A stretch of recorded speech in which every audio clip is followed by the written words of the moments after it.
Rabbi shrah li sadri wa yassir li amri wahlul 'uqdatam min lisani yafqahu qawli. Amma ba'du. Assalamualaikum warahmatullahi taala wabarakatuh.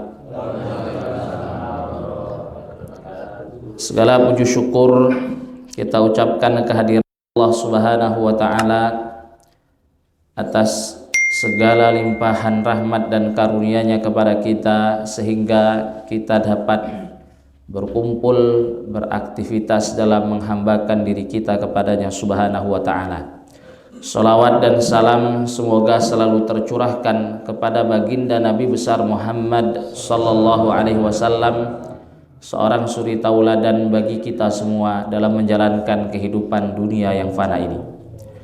Bapak Ibu yang dirahmati oleh Allah Subhanahu wa ta'ala, melanjutkan apa yang sudah kita mulai di bulan yang lalu, di pekan yang keempat, Ahad pekan keempat, kita membahas tentang agenda hariannya Rasulullah Shallallahu Alaihi Wasallam. Di bulan yang lalu kita selesai dari agenda yang pertama, yaitu bangun tidurnya Rasulullah Shallallahu Alaihi Wasallam. Kita sebutkan bahwa ada beberapa adab dan sunnah yang sudah sepatutnya kita lakukan, kita perhatikan dalam bangun tidur kita. Yang pertama ada bangun sebelum subuh, setelahnya mengusap wajah, menghilangkan kantuk dari wajah dengan mengusapnya dengan kedua telapak tangan kita. Yang ketiga itu berzikir. Yang keempat mengingat Allah dengan mengucapkan zikir la ilaha illallah wahdahu la syarikalah lahul mulku wa lahul hamdu wa huwa ala kulli syai'in qadir. Subhanallah walhamdulillah wa la ilaha illallah wallahu akbar wa la haula wa la quwwata illa billah. Kemudian kita berdoa, insyaallah itu dikabulkan oleh Allah Subhanahu wa taala sebagaimana yang dijelaskan oleh baginda Nabi besar Muhammad sallallahu alaihi wasallam. Yang kelima, kita bersiwak, menggosok gigi, membersihkan gigi kita. Kemudian yang keenam, kita bersihkan tangan kita 3 kali terlebih dahulu sebelum memasukkannya ke dalam bejana. Ini kalau misalkan bejana air di rumah kita atau air di rumah kita itu pakai ember, pakai bejana. Tapi kalau keran ini tidak masalah. Ini anjurannya.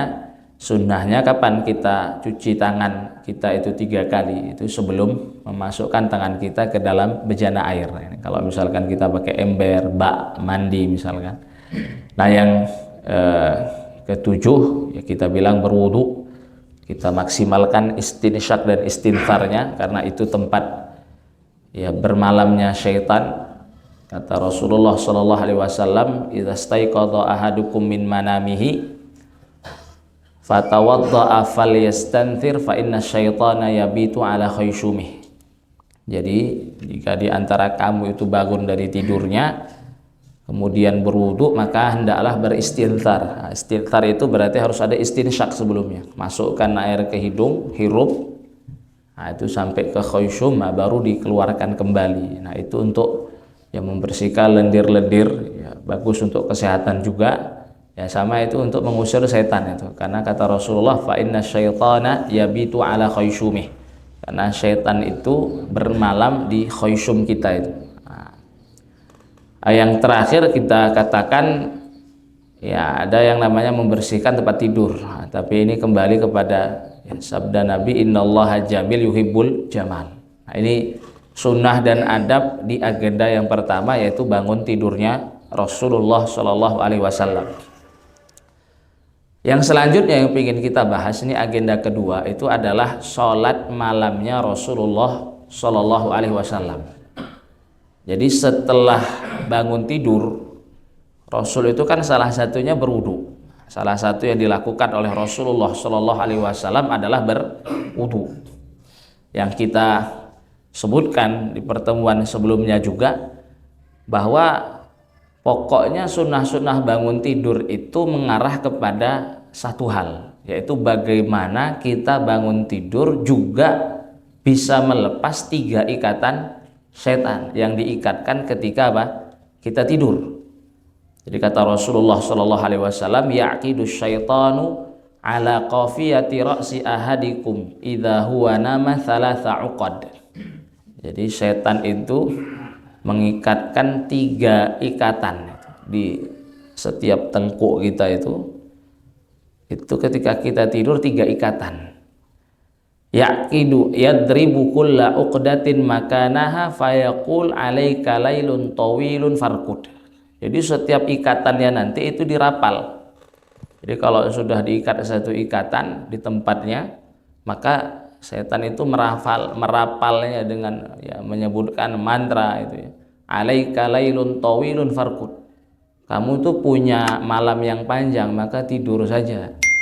Nah, itu setiap ikatan dirapal begitu.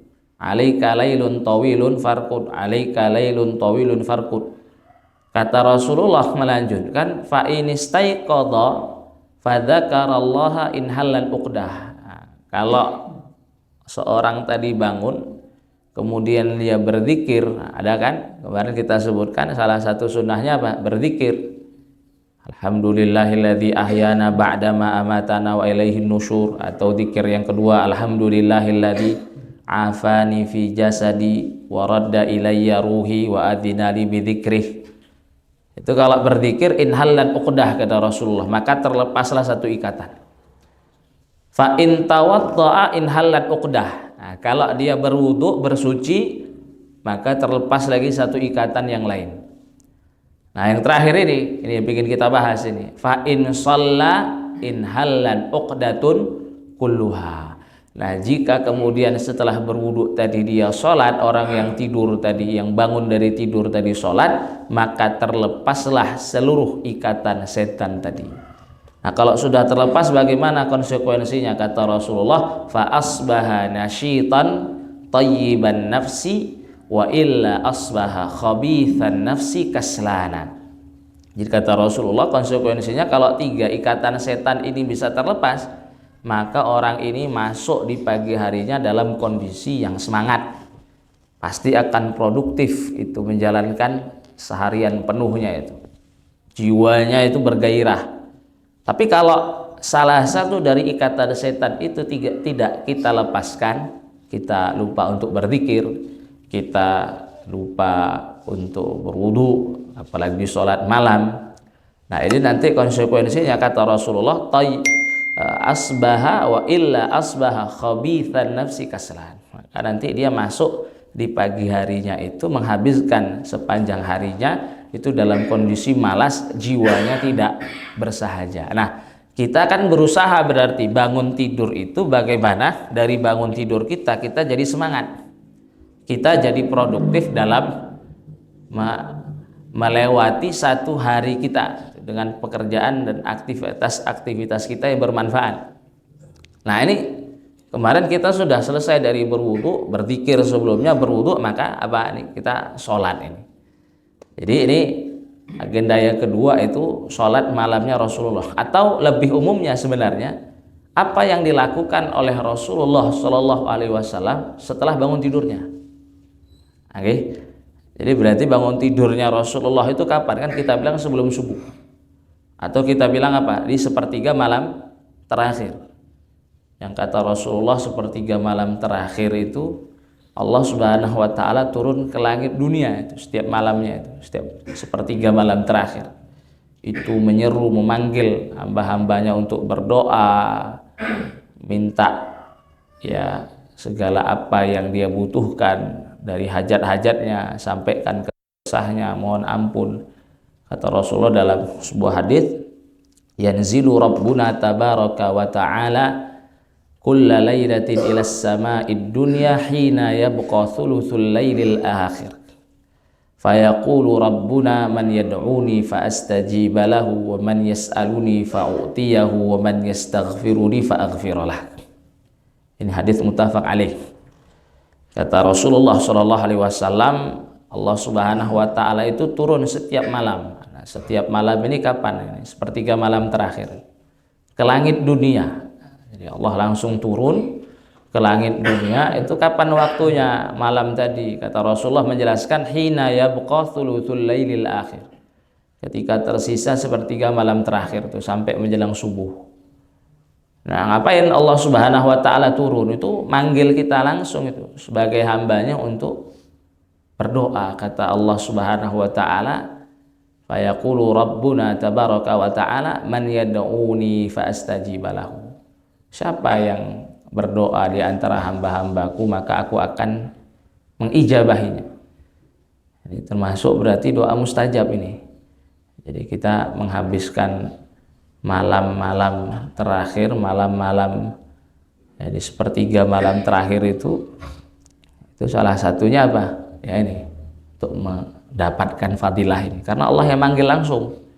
Kita pernah sampaikan tema yang serupa, yang sama nih, bersama. Jadi kalau di waktu yang lain itu kan yang manggil kita untuk ibadah siapa? Bilal atau muadzin kan. Allahu Akbar, Allahu Akbar.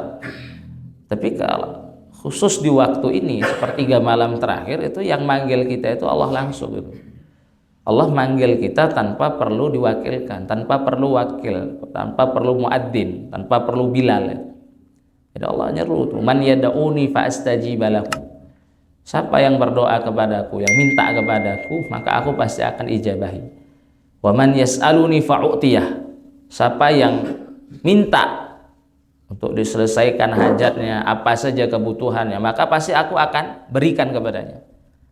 Jadi kalau punya masalah itu ngadunya berarti kemana itu?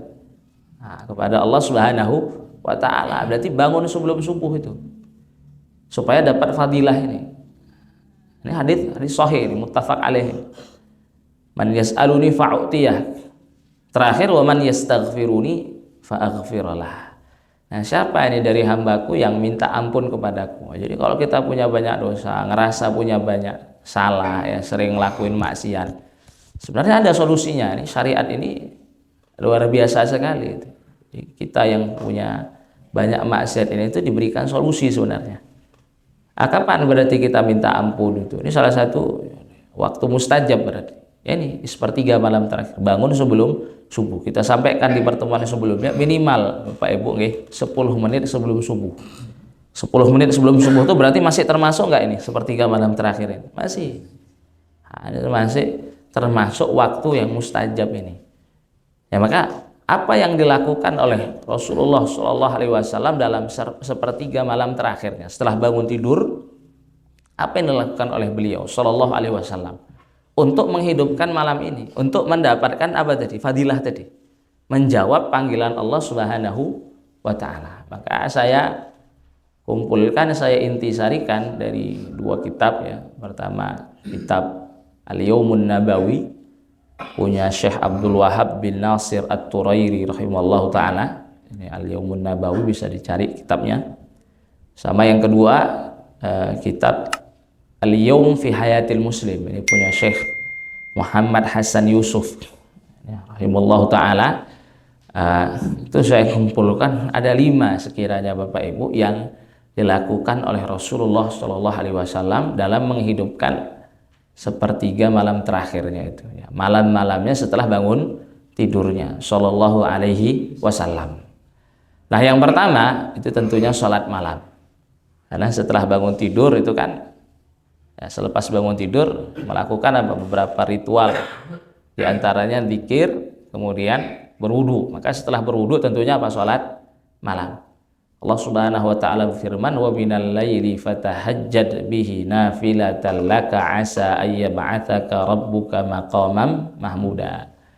Jadi antara malam itu kata Allah Subhanahu wa taala berwasiat kepada kita, maka tinggalkanlah tidur untuk sholat. Fatahajjad. Jadi tahajjada ya tahajjadu itu secara bahasa artinya tarokal wujud. Al-wujud itu artinya naum. Jadi makna tahajjada ya tahajjadu itu berarti maknanya meninggalkan tidur. Jadi sholat tahajud itu apa? Sholat meninggalkan tidur. Kita tinggalkan tidur, kita sholat itu. Makanya nanti sholat tahajud itu kapan dilakukan? Nah, itu setelah bangun tidur. Karena secara bahasa itu maknanya begitu. Jadi Allah berwasiat, bertahajudlah itu sebagai apa? Nafilatal lak, sebagai ya ibadah tambahan bagimu. Nafilah itu artinya ziyadah. Asa ayyab'atsaka rabbuka maqamam mahmuda. Ya semoga ini khitabnya kepada Nabi, Allah Subhanahu wa taala mengangkatmu di tempat yang terpuji. Ini nanti di maqamus syafaah di hari kiamat nanti. Sallallahu alaihi wasallam. Ini sholat malam nih. Jadi sholat malam ini itu mencakup dua. Jadi ada sholat tahajud tadi baru kita singgung. Jadi sholat tahajud ini pokoknya tadi apa? Secara penamaannya saja itu kan apa? Dari kata tahajjud artinya meninggalkan tidur. Maka sholat tahajud ini disunnahkan apa? Ada tidur sebelumnya terlebih dahulu. Sholat tahajud ini. Ini sholat tahajud itu minimal dikerjakan 2 rakaat Bapak Ibu. Nah tapi kalau Rasulullah Shallallahu Alaihi Wasallam biasanya sholat tahajudnya 8 rakaat ini. 8 rakaat tambah nanti dengan 3 witir. Nah ini sholat yang pertama, ini sholat tahajud. Yang kedua sholat witir. Nah, jadi sholat witir ini namanya sholat ganjil. Kalau kata para ulama ini sholat penutupnya sholat malam. Jadi sholat malam kita itu ya misal kita sholat isya ya, atau nanti misalkan kita bisa bangun malam, itu dianjurkan apa? Disunnahkan untuk ditutup dengan yang namanya sholat witir itu, dengan mengganjilkan bilangan sholatnya. Ini sholat witir nih karena namanya sholat ganjil, nah minimal dia 1 rakaat, minimal dikerjakan 1 rakaat. Nah waktunya itu terbentang dari selepas kita melaksanakan sholat isya sampai subuh. Nah, jadi diperhatikan sholat witir itu dari kapan ke kapan. Sholat witir itu sudah bisa dilakukan dari selesainya kita melaksanakan sholat isya. Berarti begini, bukan dari waktu isya, melainkan dari kapan? Selesai melaksanakan sholat isya. Karena ada nanti kondisi orang itu melaksanakan sholat isyanya di waktu maghrib, misalkan sedang dalam perjalanan. Kemudian dia ingin melaksanakan jamak takdim. Jamak takdim berarti melaksanakan isya di waktu maghrib. Berarti nanti misalkan dia sholat maghribnya jam 6:30. Selanjutnya apa? Langsung sholat isya. Berarti dia sudah bisa mulai sholat witir itu setelah selepas sholat isyanya, meskipun itu belum masuk waktu isya. Nah, jadi waktu witir itu terbentang dari kapan tadi? Dari selepas kita melaksanakan sholat isya sampai nanti menjelang waktu subuh, terbitnya fajar. Jadi waktunya kan terbentang luas itu kan, berarti dari sepanjang malam itu, dari awal malam sampai akhir malam. Berarti sepanjang malam itu waktunya sholat witir. Dan ini tidak disunnahkan untuk didahului oleh tidur.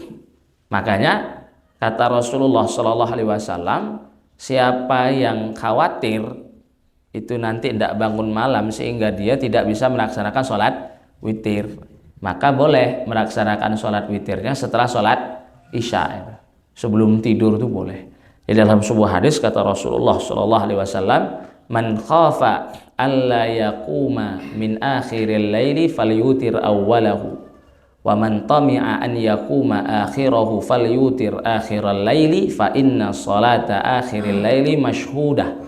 Dalam riwayat yang lain mahdurah, riwayatnya Muawiyah radhiyallahu taala anhu, mahdurah wa dzalika afdal. Jadi kata Rasulullah sallallahu alaihi wasallam, barang siapa yang khawatir, yang takut alla yaquma min akhiril laili falyutir awwalahu. Jadi kalau yang khawatir tidak dapat bangun mendapatkan akhir malam, ada solusinya. Maka witirlah dari awal malam. Artinya setelah selepas sholat isya itu langsung saja diganjilkan, tambah 3 rakaat. Jadi setelah selesai sholat ba'diyah isya, tambah. Ya boleh 1 rakaat kan tadi. Nah, tapi ya kalau kita pengen cari yang lebih banyak pahalanya, tambahlah buat 3 rakaat. Jangan malas-malas kali 1 rakaat. Ya, memang betul lah capek, cuman ya tambahlah 3 rakaat, kan enggak lama itu, enggak sampai 2 menit. Tambah 3 rakaat.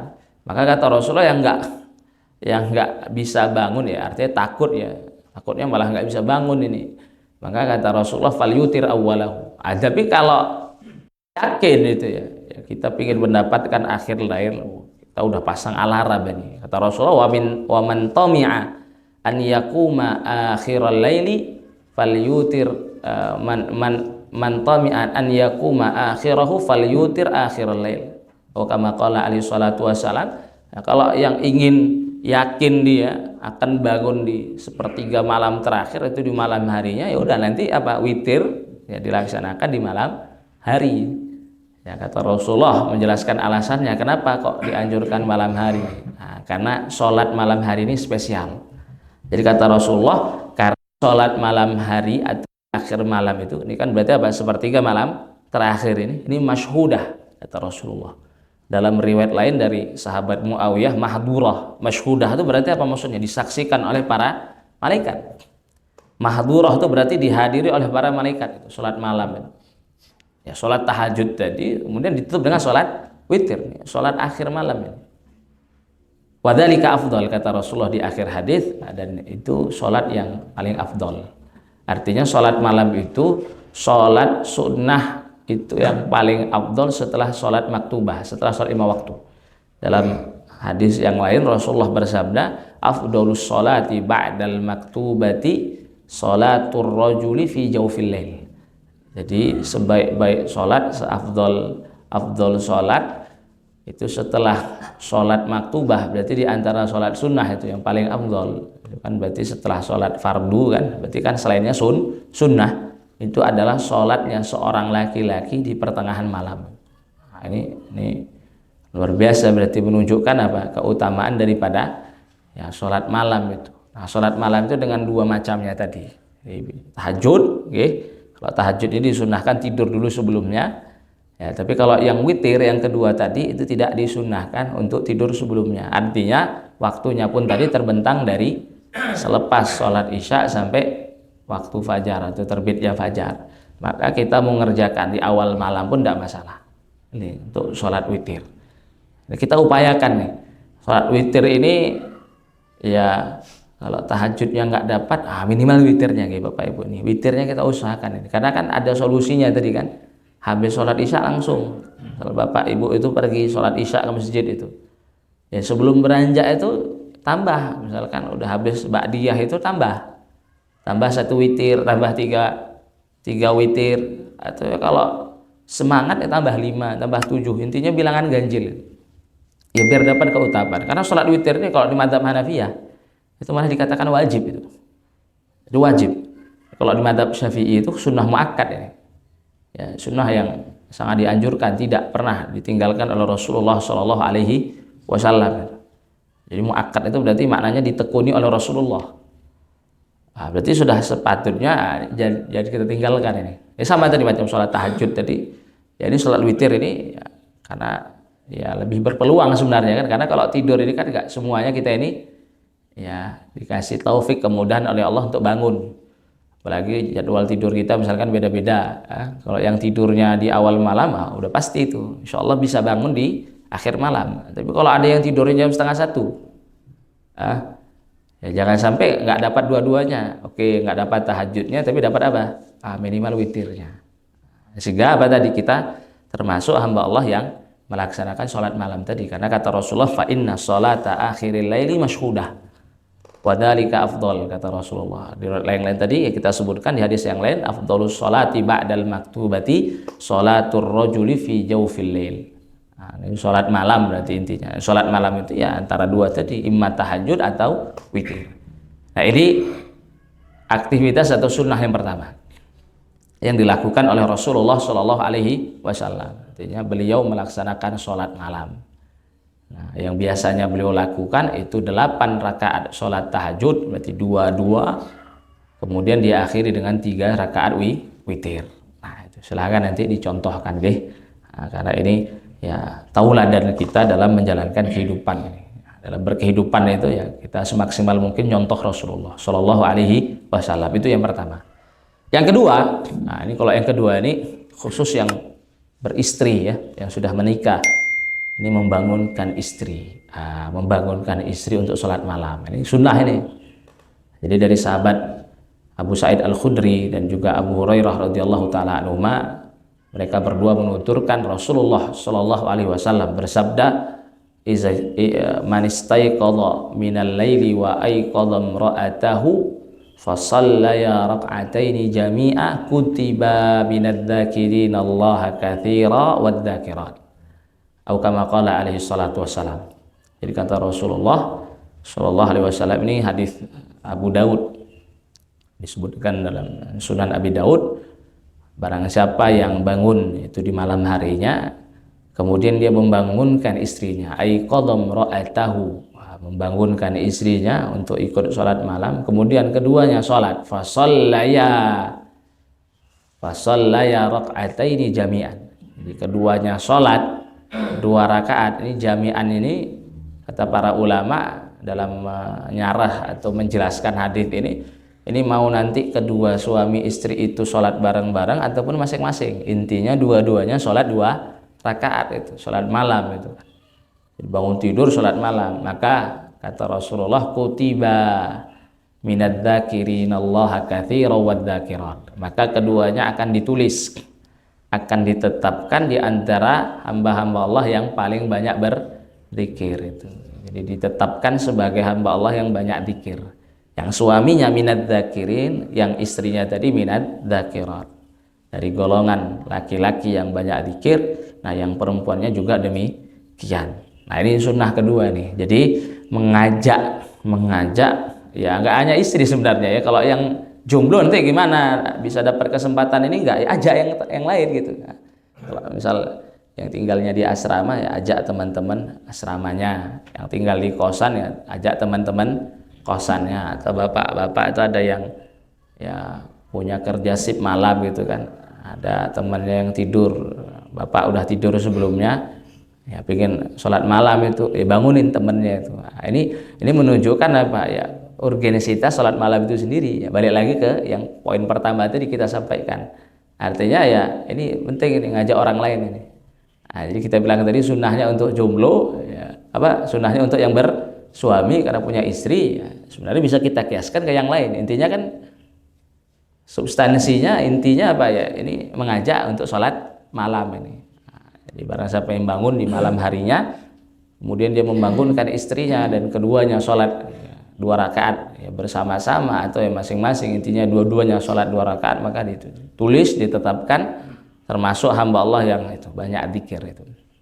Ya, kita berusaha ya untuk mendapatkan label-label yang seperti itu ya. Salah satunya tadi gampang kan, bangunin orang, siram. Nah, itu yang kedua nih Bapak Ibu, itu yang kedua. Jadi ya kita nggak membatasi kepada yang bersuami saja, juga yang jomblo bisa ajak teman-temannya. Nah, itu yang tinggal berasrama, berkosan dan lain sebagainya. Itu yang kedua. Yang ketiga, ini baca Al-Qur'an ini. Nah, ini baca Al-Qur'an. Ini disebutkan dalam surah Al-Muzammil, a'udzubillahi minasyaitonirrajim, ya ayyuhal muzammil qumil laila illa qalila nisfahu aw inqus minhu qalila aw zid 'alaihi warattilil qur'ana tartila. Jadi kata Allah, wahai orang yang berselimut, itu maksudnya Rasulullah sallallahu alaihi wasallam. Jadi yang berselimut itu maksudnya apa? Rasulullah sallallahu alaihi wasallam. Ini mulai ya risalah dakwah ini turun di sini. Artinya Nabi itu punya 2 status risalah. Ada risalah nubuwah, ada risalah ya, risalah itu risalahnya ya sebagai rasul. Jadi ada risalah sebagai wahyu. Ya, wahyu kenabian, ada wahyu kerasulan itu kalau kita bahasakan. Kalau wahyu kenabian itu dengan ayat Iqra. Jadi ketika diturunkan ayat Iqra bismi rabbikal ladzi khalaq, itu namanya wahyu kenabian, risalah kenabian. Tapi kalau ini ayat Muzammil ini, ya ayyuhal muzammil qumil laila illa qalila, ini namanya wahyu risalah. Jadi risalah kerasulan, ini wahyu kerasulan. Jadi Nabi itu punya 2 status, Nabi dan Rasul sallallahu alaihi wasallam. Nah, status kenabiannya itu tadi dengan ayat Iqra. Nah, status kerasulannya dengan ayat ini, Muzammil. Wahai orang yang berselimut, bangun, qumil laila, bangun malam hari itu. Qumil laila illa qalila, ya bangun malam hari ya. Ya meskipun sedikit itu. Ya kata Allah, apa maksud hitungan sedikit tadi? Nisfahu, maksudnya setengahnya. Jadi qalilan itu maknanya apa? Nisfahu, setengah malam itu. Habiskan itu untuk apa? Mendirikan sholat itu. Bangun, dirikan sholat itu. Sedikit malam, apa maksudnya sedikit malam itu? Setengahnya. Awingkus minhu qalila, atau kurangi dari setengah, berarti apa? Sepertiganya.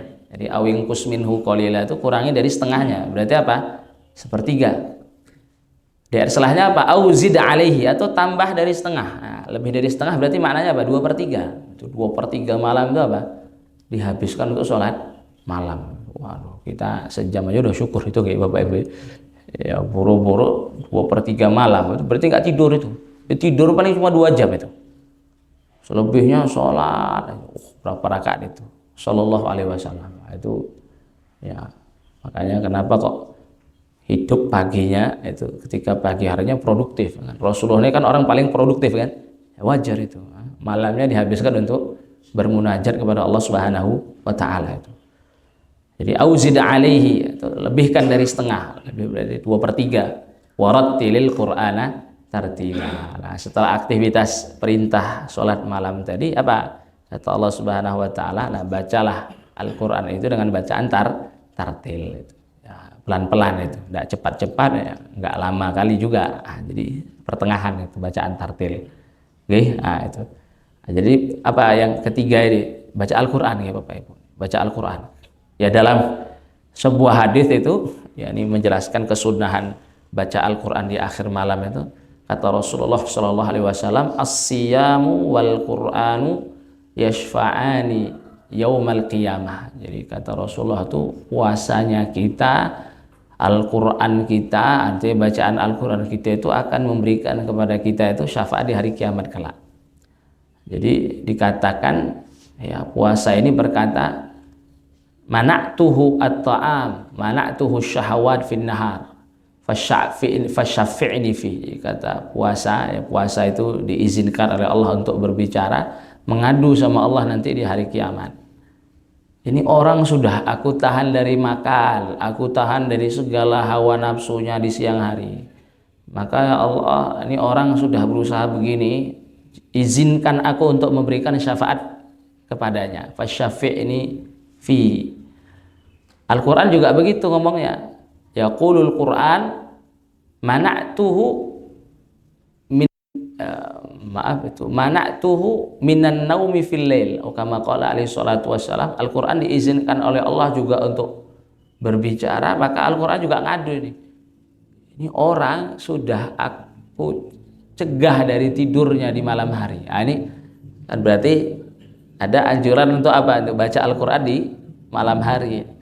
Al-Qur'an itu ngadu, ini orang sudah aku tahan untuk tidak tidur di malam hari. Mana'tuhu minan naumi fil lail fasyafi'ni fi. Maka Al-Quran juga minta hak yang sama, maka izinkan aku juga apa? Memberikan syafaat kepada orang tersebut itu.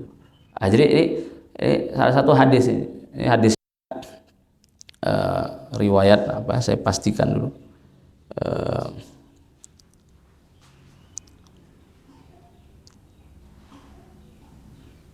Saya nggak nyebutin ini dari Abdullah ibnu Amr ibnu As ini. Ya, saya nggak sebutkan, nanti saya pastikan ya. Ya ala kulli hal ini ada aduan dari puasa kita dan bacaan Al-Quran kita. Ini kan disebutkan di hadis ini, fayaqulul Quran mana'tuhu minan naumi fil lail fasyafani fi. Al-Quran ngadu ke Allah, ini orang sudah kutahan dari tidur malam ini. Untuk apa? Untuk baca Al-Quran. Maka izinkan aku untuk memberikan apa? Syafaat baginya. Jadi kan ya punya fadilah yang luar biasa. Ini baca Al-Quran di akhir malam. Ya ini semoga setiap bacaan Al-Quran kita apa? Menjadi syafaat, penolong bagi kita nanti di yaumul mahsyar kelak, di hari persidangan kelak. Ini setelah selepas sholat ya kita bangunkan istri, teman kita ajak juga untuk sholat. Ada jadi apa? Baca Al-Quran tadi. Baca Al-Quran di Al-Muzammil sama tadi disebutkan di hadits yang barusan kita sebutkan. Itu yang ketiga. Nah yang keempat, ini memperbanyak mohon ampun kepada Allah Subhanahu wa Ta'ala, memperbanyak istighfar. Dalam ayat Allah Subhanahu wa Ta'ala berfirman, alladzina yaquluna rabbana innana amanna faghfir lana dzunubana wa qina adzabannar. Siapa itu? Mereka yang mengatakan bahwa kami beriman kepada Allah, kepada Tuhan kami Allah Subhanahu wa Ta'ala, ampunilah dosa-dosa kami dan lindungilah kami dari siksaan api neraka. Kata Allah, siapa itu? Di ayat selanjutnya, as-sabirina was-shadiqina wal qanitina wal munfiqina wal mustaghfirina bil ashar. Itu orang-orang yang bertakwa, mereka yang sabar, yang benar, yang selalu taat, yang berinfak di jalan Allah Subhanahu wa taala. Yang terakhir itu apa? Al mustaghfirina bil ashar. Nah, mereka yang senantiasa apa? Mohon ampun, itu banyak mohon ampun di waktu sahar. Nah, di waktu sahar itu maksudnya apa? Di sepertiga malam terakhir. Nah, dibanyakin mohon ampun. Di surat Ad-Dzariyat disebutkan ketika Allah menjelaskan sifat-sifat orang bertakwa itu apa? Nah, selain dia sholat malam, kalau di ayat 17 itu kanu qalilan minal laili ma yahjaun. Nah, mereka sedikit tidurnya. Nah, sedikit tidurnya ngapain? Sholat kan? Nah, jadi kalau kata Imam Suyuti itu gitu. Bukan Imam Suyuti, berarti kalau sudah Ad-Dzariyat berarti Imam Mahalli. Nah, kalau tafsir Jalalain itu nggih Bapak Ibu, kalau baca tafsir Jalalain itu kalau masih 15 pertama itu selain Al-Fatihah itu namanya Imam Suyuti itu. Pokoknya tafsirnya Imam Suyuti. Tapi kalau sudah 15 kedua itu sampai An-Nas termasuk Al-Fatihah, ini tafsirnya apa? Imam Mahalli.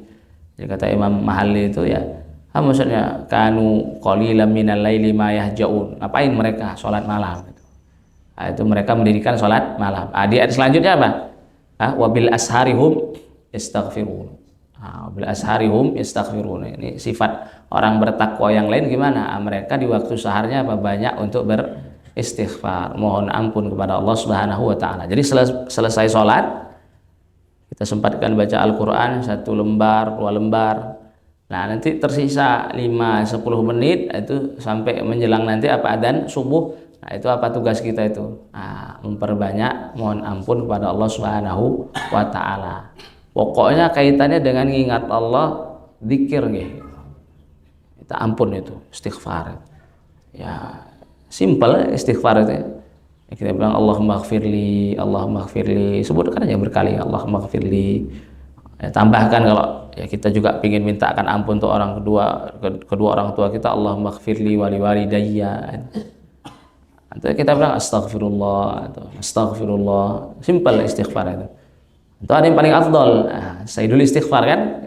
Allahumma anta rabbi la ilaha illa anta khalaqtani wa ana abduka wa ana ala ahdika wa wa'dika mastata'. A'udzubika min syarri ma sana'tu abu'u laka bi ni'matika 'alayya wa abu'u bi dzambi faghfirli fa innahu la yaghfiru dzunuba illa anta. Itu intinya faghfirli. Itu ada mohon ampun itu. Mohon ampun gitu. Jadi jangan lupa itu nanti selepas selesai sholat malam kita upayakan baca Al-Qur'an, tambah dengan apa? Dengan zikir. Okay? Dengan beristighfar. Artinya minta ampun kepada Allah Subhanahu wa taala.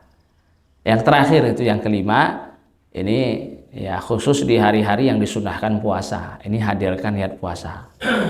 Ya makan sahur itu kan di waktu malam itu sebelum masuk subuh, ya di waktu-waktu puasa. Intinya kalau Syekh Hasan Yusuf itu di kitab beliau Al-Yawm fi Hayatil Muslim itu, ya kenapa nambahkan ini ya untuk ya nunjukkan kefadilah atau keutamaan ya puasa sunnah itu sendiri. Ya, dalam sebuah hadis disebutkan oleh Rasulullah Shallallahu Alaihi Wasallam, man shoma yauman fi sabilillah ba'adallaha wajhahu 'anil nari sab'ina kharifa. Ini hadisnya hadis sahih, ini hadis Bukhari. Ya, kalau di Sahih Bukhari lafadznya ba'da, tapi kalau di Sahih Muslim nanti lafadznya ba'adallaha wajhahu 'anil nari sab'ina kharifa. Jadi barang siapa yang berpuasa 1 hari ya karena Allah Subhanahu wa taala, maka konsekuensi dari puasa ini ingin menjelaskan keutamaan puasa sunnah ini, maka Allah akan menjauhkan wajahnya nanti dari panasnya api neraka itu ya sejauh ya rentang waktu 70 musim gugur. Jadi kharif itu musim gugur. Musim gugur itu kan biasanya berapa bulan itu? 3 bulan ya. Berarti 70 musim gugur itu ya berarti ya sejauh itu.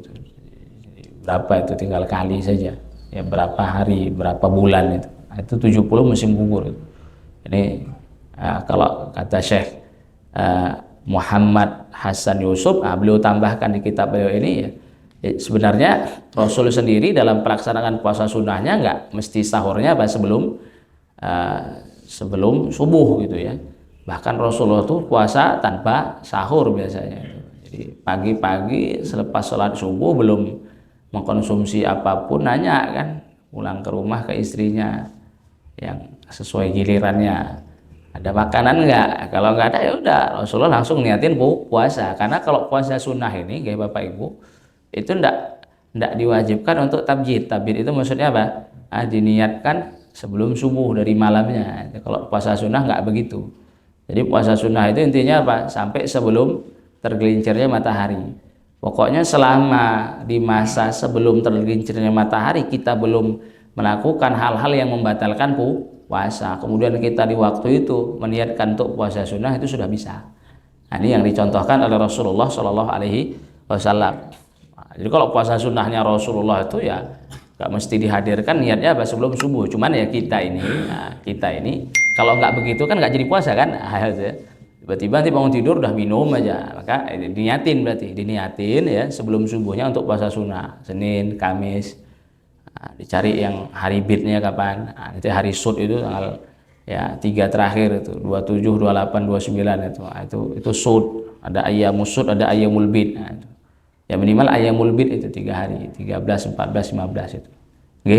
Nah, ini sunnah yang terakhir ini ya khusus di hari-hari yang disunahkan untuk puasa, hadirkan niat untuk puasa, karena tadi puasa sunnah ini ya itu punya keutamaan yang luar biasa ya. Selain nanti yang orang-orang yang dimudahkan oleh Allah untuk berpuasa sunnah diberikan tempat khusus di surga, yaitu apa? Babur Rayyan. Ya, semoga kita termasuk yang dimudahkan oleh Allah Subhanahu wa taala untuk menjalankan ibadah puasa sehingga kita mendapatkan keutamaannya. Nah, ini 5 amalan, 5 sunnah yang dilakukan oleh Rasulullah Shallallahu Alaihi Wasallam setelah bangun tidurnya. Setelah bangun tidurnya, apa saja yang dilakukan Rasulullah menghidupkan sepertiga malam terakhir, ini yang sudah kita bahas. Nah, seharusnya Bapak Ibu ya kita sampaikan, saya sampaikan, Rasul itu sebenarnya bangun kan, itu kan di sepertiga malam yang kedua itu sampai sepertiga malam terakhir. Nah, kemudian nanti Rasulullah tidur lagi. Nah, baru nanti ketika Bilal bin Rabah radhiyallahu taala anhu adzan, baru nanti apa? Ya, beliau bangun itu di waktu subuh. Jadi itu tidur lagi untuk apa? Untuk istirahat, karena kan semalaman suntuk sudah apa? Sudah sholat malam. Jadi diistirahatkan lagi. Nah, kalau kita ini kan nggak gitu. Ya, syukur tadi 10 menit sebelum subuh bangun loh Bapak Ibu. Nah, ini kalau Rasulullah itu nanti tidur bangun itu berjam-jam sholat, nanti diistirahatkan. Jadi tidur lagi itu untuk mengistirahatkan badan. Lah kita kan mengistirahatkan badan dari mana gitu? Udah istirahat panjang gitu. Jadi, ya. Ini saya sampaikan biar nggak salah paham. Jadi kalau nanti baca hadis itu Rasul itu sudah tidur sebelumnya, sudah tidur bangun, sudah semalam suntuk ngerjakan sholat, tidur lagi. Nah, fungsinya kalau kata ulama liyastarihal badan, itu min tulis sahar. Jadi untuk mengistirahatkan badan dari panjangnya tadi menghidupkan malam. Tidur lagi, nanti adzan subuhnya Bilal, ya itu baru nanti Rasulullah bangun. Oke. Sehingga nanti agenda kita selanjutnya itu langsung kepada menjelaskan sholat subuhnya Rasulullah Shallallahu Alaihi Wasallam. Jadi Rasulullah tidur lagi, terus bangun. Setelah bangun itu kan sholat subuh. Apa saja sunnah dan amalan-amalan yang dilakukan oleh Rasulullah Shallallahu Alaihi Wasallam. Sholat subuh, dari sholat sunnahnya sampai nanti zikir-zikirnya kita akan sebutkan insya Allah Subhanahu wa Ta'ala. Kita tutup dengan kafaratul majlis. Subhanakallahumma wa bihamdik, nasyhadu an la ilaha illa anta, nastaghfiruka wa natubu ilaik. Assalamualaikum warahmatullahi taala wabarakatuh.